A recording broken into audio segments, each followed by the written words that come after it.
전도자들의 복음운동을 막으려는 사단의 방해는 온갖 선동과 폭력으로 계속되었습니다. 그러나 사단의 방해가 심해질수록 현장에는 핍박보다 더 큰 역사가 일어났습니다. 하나님이 친히 행하시는 표적과 기사가 일어날수록 사단의 방해는 더욱더 극심해졌습니다. 이 사단의 방해에 비례해서 하나님의 역사는 더 크게 일어납니다. 아무 역사가 없으면 방해할 일도 없을 겁니다. 그러나 하나님의 역사가 일어나니까 그걸 시기한 사단의 방해가 육신적인 사람, 복음 없는 사람을 통해서 반대운동으로 일어난 겁니다. 이런 와중에 기독교회사의 첫 번째 세계교회 회의로 기록되는 모임이 예루살렘에서 열리게 되었습니다. 오늘 15장은 그 내용입니다. 이 첫 번 세계교회 회의는 바울팀의 현장 사역으로 일어난 선교 현장의 현안을 처리하고 향후에 세계 선교 방향을 정하게 됩니다. 복음을 받은 이방인도 모세의 율법대로 유대인처럼 할례를 받지 않으면 구원을 받지 못한다, 이렇게 주장하는 유대인이면서 그리스도인이 된 사람들의 율법적 주장에 대한 논란으로 이 일이 시작이 되었습니다. 예를 들면 우리는 다 이방인이잖아요. 유대인 말고는 다 이방인이에요. 그러니까 유대인의 특징이 뭐냐면 언약의 표를 몸에 새기는 겁니다. 그게 할례를 받는 겁니다. 그런데 이방인들은 유대인처럼 할례를 받아야 구원받는다고 말한 것입니다. 이것 때문에 회의가 모인 겁니다. 너무 중요하죠. 어떻게 유대인이 아닌 이방인들이, 전 세계 사람들이 어떻게 하나님의 구원을 얻을 수 있을까, 무엇으로 얻을 수 있을까, 이걸 정해야 되는 겁니다. 그런데 이방인 보고 우리 보고 유대인이 되어야 된다고 말하는 겁니다. 이런 논란 가운데 베드로가 일어나서 간증을 합니다. 내가 고넬료의 집에 들어갔을 때에 이방인이잖아요. 말씀을 전한 중에 하나님의 성령이 임하셨다. 그 성령이 임했는데 그들에게 세례를 줄 수밖에 없었다 하는 사실적인 증거를 이야기합니다. 그러고는 야고보 사도가 성경의 예언을 가지고 결론을 내립니다. 그 결론이 뭐냐면은 유대인이나 이방인이나 가릴 것 없이 모든 사람은 오직 예수 그리스도를 믿음으로 그 은혜로 구원받는다. 이 구원론이 결정이 된 겁니다. 그래서 11절에 그러나 우리는 그들이 우리와 동일하게 주 예수의 은혜로 구원받는 줄을 믿노라 그랬습니다. 이렇게 해서 현장 증거를 가진 전도자들과 현장을 모르는 율법주의자들의 논란은 예수 그리스도만을 통한 하나님의 구원에 대하여 동일한 신앙을 갖게 되었습니다. 이제 그때부터 어떻게 해야 기독교인이 되는가, 어떻게 해야 하나님의 나라에 들어갈 수 있는가, 어떻게 해야 구원받는가, 몸의 행실이 아니라 모든 문제를 단번에 영원히 해결하신 예수 그리스도를 믿음으로, 그 믿는 은혜로 제사함받고 죄와 저주에서 해방받고 마귀 지옥의 권세에서 해방받고 예수 그리스도를 통해서 하나님 만나서 구원받는다, 이게 결정이 된 겁니다. 여러분과 나도 이 결정된 이 복음 그대로 예수를 그리스도로 영접하여 하나님의 자녀가 된 줄 믿습니다. 이게 기독교 교리의 가장 근본되는 교리입니다. 이 공교회를 통해서 구원의 도리가 확정되므로 다실론 사상으로 꽉 차 있는 세계에서 복음 전할 때 무엇으로 복음 전해야 될지가 결정된 겁니다. 첫 번째 예루살렘 교회 회의의 논란과 결정 과정을 하는 가운데 적나라하게 드러난 것이 나옵니다. 그게 뭐냐 하면 무엇이 복음 전도 운동하는데 걸림돌인가가 나타납니다. 내가 모든 문제를 해결하시고 지금 성령으로 내 안에서 역사하시는 하나님의 복음을 누리는데 무엇이 장벽이 되어 있는가, 걸림돌이 되어 있는가, 그게 나타나게 됩니다. 여러분, 복음은 모든 문제 해결이고, 복음은 하나님의 모든 것이고, 복음 가진 자는 모든 것 가진 자인데, 그래서 복음 안에서 아무 염려할 것도 없고 근심할 것도 없고 두려워할 것도 없고 복음 붙잡고 24 기도하면 하나님 나라의 일이 일어나는데, 보좌의 능력이 나타나는데, 나는 왜 안 되는가? 그 걸림돌을 이 논란 과정에서 하나님이 나타내 보이십니다. 그 세 가지로 나옵니다. 이 세 가지 장벽을 뛰어넘어야 참된 복음 전도 운동을 할 수가 있습니다. 그 세 가지가 뭐냐면, 첫 번째는 복음을 모르는 종교입니다. 두 번째는 하나님의 말씀과는 다른 사람의 소리를 따르는 것입니다. 세 번째가 성령의 역사를 실제로 부정하는 육신적 율법의 잔재가 내 속에 남아서 복음 누리는 데 걸림돌이 되고 복음 전도 운동의 장벽이 되어 있는 겁니다. 그래서 이 걸림돌을 우리 안에서 치워버리고 복음 전도 운동의 장벽을 뛰어넘을 때 성경에 나타난 하나님의 전도 운동을 내가 보고 그 안에서 우리는 참된 축복을 누리고 살게 될 줄 믿습니다. 그 첫 번째가 뭐냐? 같이 합시다. 종교에서 벗어나라. 종교에서 벗어나야 됩니다. 이게 첫 번째 장벽입니다.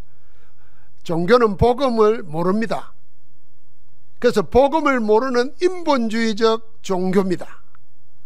이 종교의 패러다임은 복음 전도 운동의 걸림돌입니다. 이 패러다임이라는 말은 어려운 말 같지만 우리가 생각하는 인식의 체계, 여러분과 내가 행동하게 만드는 사고 구조의 체계가 패러다임입니다. 그래서 우리가 하나님을 믿고 예수 그리스도를 믿는데 우리의 사고 체계가 종교로 되어 있으면 복음을 못 누린다는 겁니다. 전도운동을 못 누린다는 겁니다. 종교적 패러다임이 뭡니까? 하나님이 주가 아닙니다. 인간이 주입니다. 하나님이 먼저가 아니에요. 내가 먼저라는 겁니다. 인간의 행위가 하나님의 은혜보다 먼저고 전부입니다. 인간이 스스로를 구원할 수 있다는 생각이 종교의 패러다임입니다. 그래서 종교는 인간의 죄가 뭔지를 모릅니다.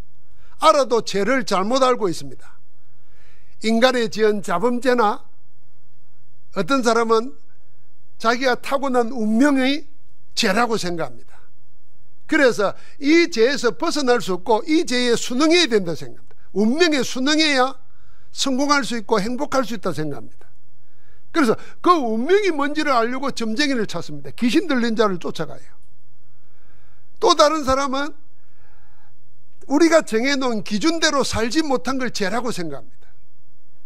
그러니까 항상 죄의식에 눌려 있습니다. 자기가 인간이 지은 자범죄를 죄의 전부라고 생각합니다. 그러니까 이 죄를 내 힘으로, 내 노력으로, 내 방법으로 해결하는 것이 구원이라고 생각하는 겁니다.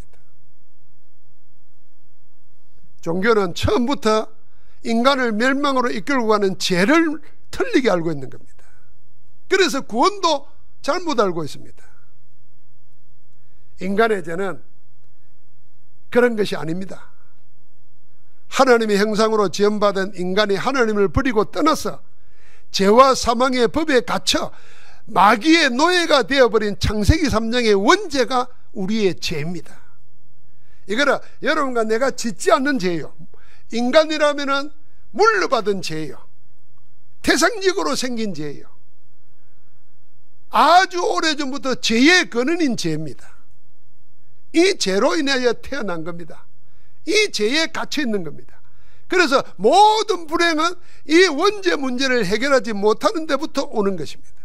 이게 벗어나려고 우상숭배하고 종교생활을 하고 선행을 하고 남보다 착하게 살려고 발부둥을 치는데도 벗어나지 못하는 것입니다. 영원한 멸망, 지옥으로 살아가는 거죠. 이 원죄와 형벌에서 해방되고 하나님의 자녀로 하나님과 함께 하나님 나라의 복을 누리고 사는 삶이 예수 그리스도를 믿음으로 받은 구원입니다. 그래서 여러분과 나는 예수 그리스도의 십자가 공로로 예수 그리스도께서 사망의 근세를 깨뜨리시고 부활하신 그 공로로 죄와 저주에서 해방받아서 하나님의 자녀가 된 줄 믿습니다. 그래서 하나님의 자녀된 자에게는 하나님이 성령으로 함께 하십니다. 그 성령의 능력이 우리 속에서 우리를 멸리하시고 인도하시고 능력으로 함께 하십니다. 그 힘으로 자유하고 사는 것이 복음이 말하는 구원입니다. 그래서 구원을 받은 자는 죄에서 해방받은 것입니다. 죄 때문에 오는 저주 재앙을 두려워하지 않습니다. 왜요? 그 죄를 주님이 다 해결해 버렸기 때문입니다. 사단은 이걸 놓치게 합니다. 그래서 자꾸 어디로 몰아가느냐? 종교로 몰아갑니다. 죄책감 들게 하고 죄의식 들게 하고, 그래서 양심에 걸리게 하고, 그래서 늘 잘못했다 회개한다 이러고 살아야 바른 신앙생활 하는 것처럼 속입니다. 아닙니다. 성경은 계속해서 말합니다. 그래서 제가 이 복음을 말할 때에 우리의 영적 상태가 어떤 상태일 때 예수님이 우리를 구원하셨는가를 말하는 성경 구절 3가지를 계속 이야기하였습니다. 그게 로마서 5장 6절, 8절, 10절입니다. 우리가 그 예능 프로그램들 보면은 그 홀수로 외우기 쉽게 말하잖아요. 369, 369 이런 식으로. 우리도 알아야 돼요. 6, 8, 10 로마서 5장 6절 우리가 아직 연약할 때에, 이번에 무슨 말이에요? 우리가 우리 자신을 위해서 우리의 죄를 해결하기 위해서 아무것도 할 수 없을 때, 힘이 없을 때 그 말입니다. 그때 하나님께서 그리스도를 보내셔서 우리의 문제를 해결해 버렸습니다. 8절에는 뭐라 그랬습니까? 우리가 아직 죄인 되어 있을 때 그리스도께서 우리를 대신하여 죽으심으로 하나님께서 우리에 대한 자기의 사랑을 확정해 주셨다 그랬어요. 우리가 착하게 살겠다고 발부둥 칠 때가 아니에요. 우리가 죄인으로 있을 때 하나님은 그리스도를 희생시키시고 우리의 죄를 해결해 주신 줄 믿습니다. 그게 하나님의 사랑이에요. 5장 10절은 뭡니까? 우리가 연약할 때도 아니에요. 우리가 죄인으로 있을 때도 아니에요. 우리가 하나님과 원수 되었을 때 그랬어요. 여러분, 연약하다, 죄인이다, 하나님과 원수다 하는 말은 똑같은 말입니다. 내가 연약해서 하나님을 위해서 아무것도 할 수 없는 그 연약한 자가 할 수 있는 게 뭡니까? 죄밖에 없어요. 그러니까 죄에 묶여 있으면 뭐예요? 죄가 없으신 하나님과는 원수예요. 하나님과 원수되어 있을 때에 그리스도께서 우리를 위하여 죽으심으로 우리를 하나님과 화목하게 하시고 하나님의 사랑으로 우리를 구원하신 줄 믿습니다. 그러니까 이 은혜의 복음을 세상은 모릅니다. 인간의 사고 구조는, 인간의 패러다임은 영의 세계를 모릅니다. 그러니까 항상 육의 세계로 합니다. 그게 율법의 세계입니다. 어떻게 합니까? 인간이 자기를 위해서 뭔가를 해야 하나님이 도와주시고 구원하신다는 겁니다. 그래서 오래된 격언이나 속담 가운데 복음과 반대되는 속담, 모든 사람이 그걸 진리인 것처럼 붙잡고 있는 속담이 하나 있어요. 그게 뭐냐면 진인사 대천명이에요. 네 할 일을 다 하고 하늘의 뜻을 기다리라는 거예요. 지 할 일도 안 하고 무슨 하나님 도우실 거 바라나 이런 말입니다. 아닙니다. 반대로예요. 하나님이 다 해버렸어요. 하나님이 다 해버려서 그걸 믿음으로 받아들이면 돼요. 그게 바로 예수께서 십자가에서 죽으시고 부활하심으로 우리의 죄를 다시 우리를 침범하지 못하도록 멀리 버리신 거예요. 바다 밑속에 버리신 거예요. 사망에서 생명으로 우리를 옮겨버리신 줄 믿습니다. 그런데 이런 걸 들은 적이 없고 배운 적이 없잖아요. 그저 봤다니 이게 믿을 수가 없잖아요. 내가 노력이라도 하고 땀이라도 좀 흘렸으면 내가 했으니까 됐다 이렇게 생각할 텐데 그저 받는 걸 모르잖아요. 어떻게 이 어마어마한 구원을 공짜로 받아, 그저 받아, 안 돼 나는 못 받아 이러는 겁니다. 그래서 아무도 성령이 아니고서는, 하나님의 영이 아니고서는 예수를 주라고 시인하지 못한다 그랬습니다. 자, 바꿔 말하면 성령이 우리 가운데 역사하면 하나님 나라의 사고 구조를 가지게 된 겁니다. 우리의 죄가, 우리의 창세기 3장의 원죄는 발부둥 친다고 해결되는 것도 아니야. 하나님 만나기도 못해. 마귀에게 사로잡혀 있는 우리 영혼을 마귀에게서 건져낼 수도 없어. 아예 주어진 운명을 바꿀 수도 없어. 우리가 절대로 할 수 없는 거예요. 그래서 세상은 사단이 깔아놓은 종교 구조, 우상 문화, 여기에 빠진 겁니다. 그래서 108배를 하게 만들고 죗값을 치르게 만들고 네가 뭘 해야 구원받는다만. 여러분, 내가 정말 복음 누리려면, 정말 복음 전도운동, 성령의 역사가 내 속에 일어나려면 종교적인 사고구조를 바뀌어야 돼. 나는 절대 불가능한데 하나님이 절대 가능의 길을 열어놓으셔서, 그게 복음이라. 그 복음을 믿음으로 구원받게 된 줄 믿습니다. 근데 이 유대인으로서 그리스도인 된 사람들이 아직도 그 체질이, 종교적인 체질이 남아있는 겁니다. 그래서 이방에 가서 이방인들이 복음 듣고 구원받았는데도 이렇게 말한 겁니다. 너희도 모세 율법대로 할례를 받아야 구원받는다 말한 겁니다. 예루살렘에 올라갔더니 예루살렘 중에서 바리새파 사람들이 또 똑같은 억지를 부립니다. 할례를 받아야 구원받는다는 겁니다. 인간이 뭘 한다고 구원받을 수 있는 것이 없습니다. 그래서 복음은 하나님 떠나 사단의 노예가 되어버린 멸망당한 우리를 구원하는 하나님 나라의 비밀로 우리에게 온 겁니다. 하나님의 거저 주시는 은혜입니다. 너희가 믿음으로 말미암아 그 은혜로 구원을 받았으니 이것이 너희에게서 난 것이 아니라 하나님의 선물이라. 선물은 어떻게 하면 됩니까?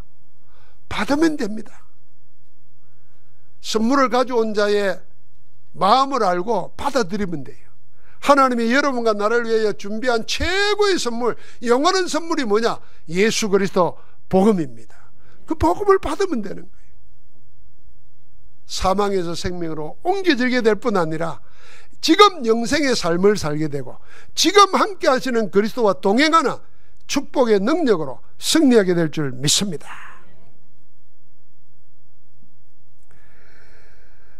우리를 세상은 지금도 늘 종교적인 패러다임으로 우리를 자꾸 빠뜨리려고 합니다. 여러분, 뭐가 안 되는 거는 종교적인 열심을 안 해서 안 되는 게 아니에요. 그래서 자꾸 스스로 자꾸 뭘 해야지 할 거 없어요. 해야지 할 거 있다면 딱 하나 있어요. 그게 뭘까요? 믿는 겁니다. 믿으셔야 됩니다. 하나님이 살아계시고 지금도 능력으로 역사하고 계심을 믿으셔야 됩니다. 지금 우리 가운데 계시는 그리스도는 모든 문제를 이미 해결하셨고 지금 이 문제도 해결하실 것이고 앞으로 우리를 영원한 정인으로 세우실 것입니다. 우리 안에 능력으로 역사하고 계심을 믿는 겁니다. 그래서 사람들이 요한복음 6장에 보면은 오병이의 기적을 보고 눈앞에서 봤잖아요. 어린아이 도시락 하나를 가지고 5,000명이, 남자만 5,000명이 먹고도 12광줄이 남았어요. 여러분과 내가 그 기적을 보면 어떻게 하겠습니까? 당연히 예수님 따라갈 수밖에 없잖아요. 그래서 예수님이 그걸 알고 멀리 피해버렸어요. 배를 타고 강을 건너가 버렸어요. 사람들이 뒷날에 와보니까 예수님이 안 계시거든. 어디 가셨냐 물어보니까 저기 강 건너갔다는 거지. 사람들이 배를 다 못하니까 며칠을 지나가지고 찾아옵니다. 그 찾아오니까 예수님이 반갑다고 말하는 게 아니라 너희가 나를 찾은 까닭은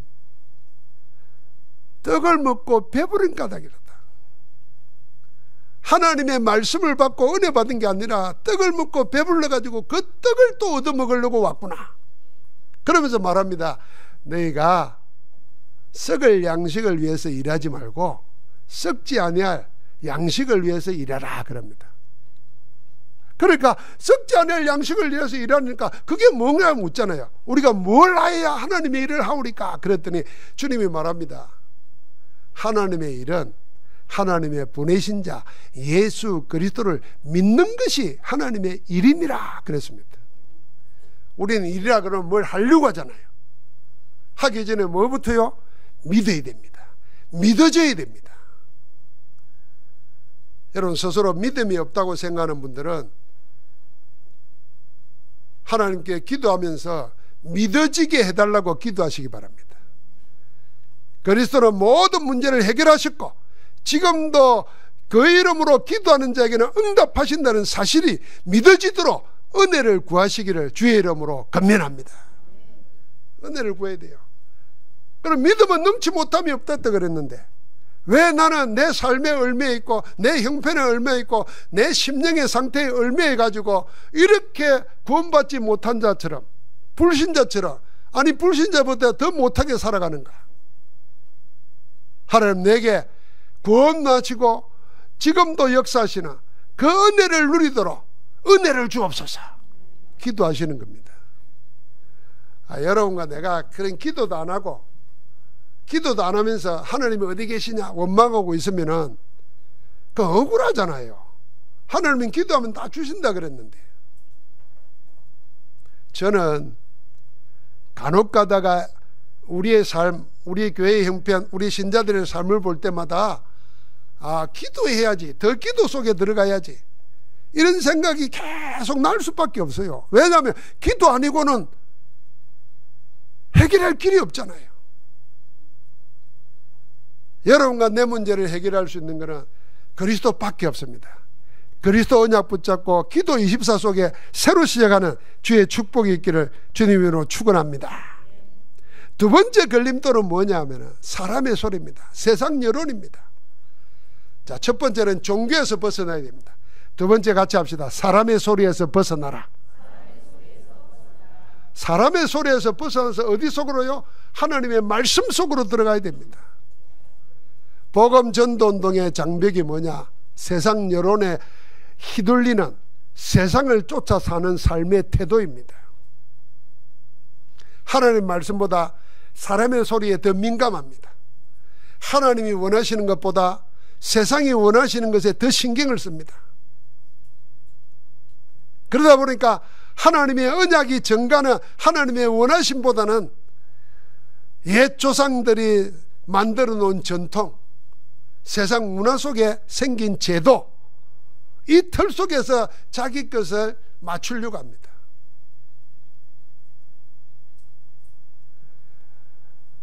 예루살렘 교회가 사도행전 11장 1절부터 18절에 보면은 베드로가 고넬로 집에 들어가서 이방인이잖아요.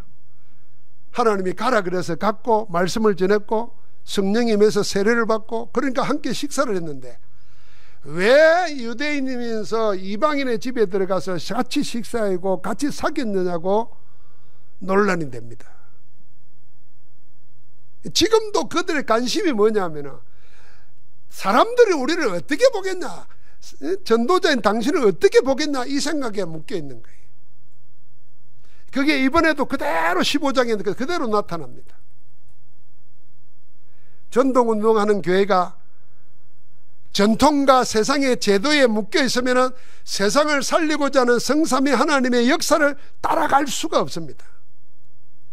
하나님은 이전에 주신 언약 그대로 모든 민족, 만민, 땅끝까지 무한정으로 뻗어나가는데 교회는 항상 내 형편, 내 지역, 우리 민족, 우리 여건 여기에 묶여 있으면 세계복음화 운동을 위해서 한 걸음도 나갈 수가 없습니다.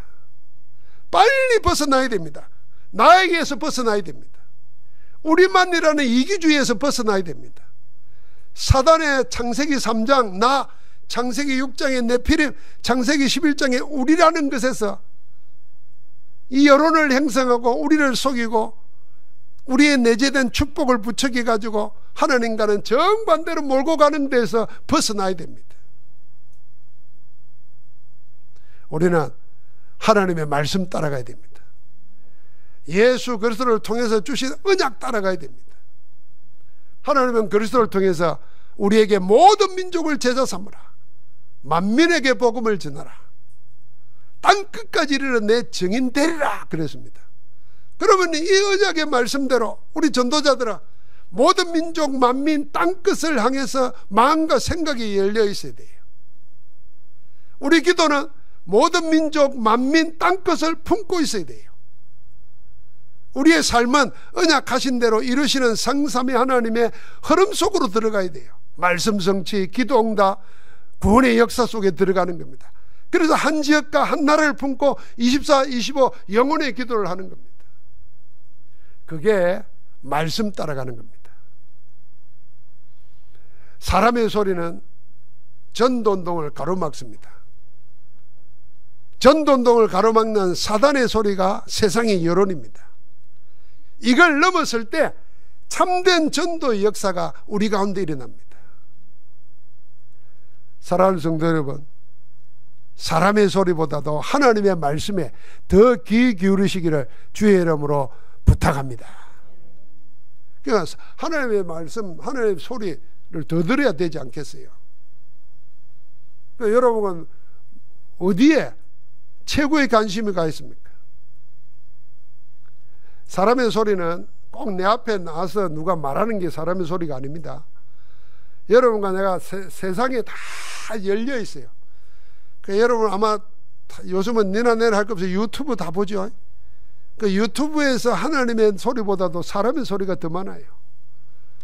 더 놀라운 거는 바른 소리만 있는 게 아니라 아예 남을 해치려고 거짓을 꾸며가지고 가장 사실처럼 꾸며가지고 속이는 소리도 있습니다.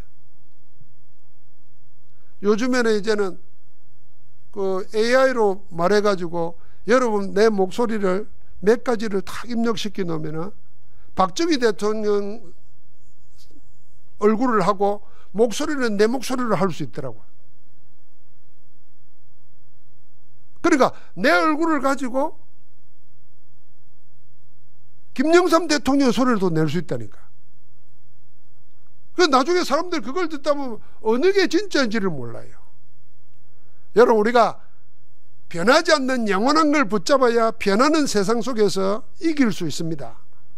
그러면 영원히 변하지 않고 살아서 성취되는 것은 사람의 소리가 아닙니다. 하나님의 말씀입니다. 그래서 빨리 전도자들은 하나님의 말씀 속에 깊이 들어가는 것이 전도운동 축복 누리는 겁니다. 마지막 세 번째는 뭐겠습니까? 같이 합시다. 육신적 율법에서 벗어나라. 종교에서 벗어나야 됩니다. 세상 소리, 사람 소리에서 벗어나야 됩니다. 육신적 율법의 구조에서 벗어나야 됩니다. 성령의 역사로 성령의 인도를 따라가야 됩니다. 율법은 하나님의 말씀입니다. 그것도 하나님 주신 거예요. 그러나 율법의 목적을 놓치고 율법의 껍데기만을, 문자만을 가지고 모든 걸 재단하는 율법주의는 재앙을 불러옵니다. 우리가 교회 안에 들어와서 율법주의적 신앙을 가지고 살면 제일 먼저 재앙이 내게 오고 후대에게까지 재앙이 옵니다. 왜냐하면 율법은 하나님의 말씀인데 이 하나님의 말씀을 어떻게 해석하냐가 중요합니다. 그래서 예수님이 우리에게 기준을 말했어요. 요한복음 6장 63절에 살리는 것은 영이고 육은 무익하다 그랬습니다. 그러니까 율법은 하나님의 말씀이기 때문에 살리는 영으로 해석해야 됩니다. 영으로 적용시켜야 돼요. 그런데 무익한 육으로 자꾸 보는 겁니다. 하나님의 말씀을, 율법을. 그러면 영으로 해석하고 영으로 적용하는 게 어떤 거겠습니까? 하나님의 말씀을 사람의 영혼을, 사람의 삶을 치유하고 살리는 데 사용하는 것입니다. 그게 영으로 해석하는 겁니다. 하나님의 말씀을 가지고 하나님과 하나님의 사람의 영을 살리는 것, 그게 영으로 해석하는 거예요. 우리가 영으로 그런다 그러면 자꾸 신령한 거, 영을 신령하고 연결시키잖아요. 그 신령한 건 뭐냐 하면 사람이 모르는 신비적인 걸 생각합니다. 그러니까 자꾸 신비적인 거는 뭐겠습니까? 분명하지 않고 약간 애매모호하면서도 알 듯 모를 듯 그러면서도 뭔가 지금 내가 있는 형편으로는 다른 거 자꾸 이런 식으로 생각한단 말이에요. 영으로 해석한다는 것은 주님 말한 대로 살리는 게 영이에요. 그럼 하나님의 말씀 율법도 살리는 데 초점을 둬야 돼요. 현장에서 간음하다가 잡혀온 여자가 있지 않습니까? 유대인들이 현장에서 잡아가지고 예수님 앞에 끌고 와서는 말합니다. 모세의 율법에는 간음한 자를 돌로 치라는데 당신은 뭐라고 해요? 묻습니다. 아주 악한 거예요. 원래 현장에서 간음하면 거기서 죽이면 되는데 데리고 와서 묻는 거예요. 이게 벌써 육신적인 율법입니다. 이 사람을 살리려고 하는 게 아니라 예수님도 곤란하게 하고 이 사람도 죽이고 다 하려는 겁니다. 그러니까 예수님이 말 안 하고 글 쓰다가 일어나서 말했습니다.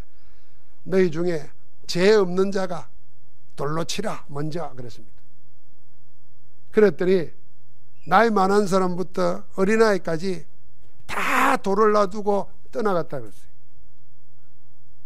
예수님은 지금 뭡니까? 죽여야 마땅한 자를 살리는 데 쓰고 있습니다. 이 사람만 살리는 게 아니라 죽이려고 하는 그 사람들까지도 살리는 겁니다.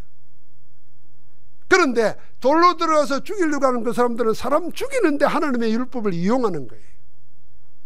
여러분, 우리가 율법주의는 하나님의 말씀 가지고 사람을 정죄하고 판단하고 심판합니다. 그래서 헤어날 수 없는 길을 빠져듭니다. 그러면 성령의 역사는 안 일어납니다.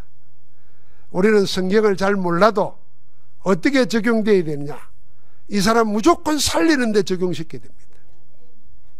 복음은 살리는 것입니다. 베드로가 이런 말을 했습니다. 15장 7절부터 11절을 보니까 형제들아 너희도 알거니와 하나님이 이방인들로 내 입에서 복음의 말씀을 들어 믿게 하시려고 오래전부터 너희 가운데서 나를 택하셨사. 우리를 택한 하나님의 이유가 뭐냐? 복음 말씀 전하고 사람 살리려고 우리를 택한 거다. 그러면서 그들이나 우리를 차별하지 아니하셨다. 그런데 우리가 어찌하여 하나님을 시험하여 우리 조상과 우리도 능히 매지 못하던 멍에를 제자들의 목에 두려느냐 그랬습니다. 우리도 하지 못하던 율법을 왜 이방인들이 복음 듣고 구원받는데 거기에 목을 눌리려고 하느냐고 말이에요. 그래서 그들이나 우리나 똑같이 하나님의 은혜로 구원받는 거다. 그걸로 마무리합니다. 그게 11절이에요. 그들이나 우리는 아무 차별 없이 똑같이 예수 그리스도를 믿음으로 그 은혜로 구원받는 줄 내가 믿노라. 이게 우리가 복음 전도하러 가는데 최고의 무기입니다. 지금 사람들은 어떻게 할까요? 종교에 눌려 있습니다. 다른 말로 말하면 죄의식에 눌려 있고 그걸 해결받으려고 종교 의식과 열심에 나를 구원할 것처럼 매달리고 있습니다. 그런데 하면 할수록 저주재앙이 옵니다. 그리고 사람들이 자꾸 사람의 소리, 세상 소리로 내가 어디 위로받을 거 위안받으려고 쫓아다닙니다. 그러나 그거는 잠시 잠깐입니다.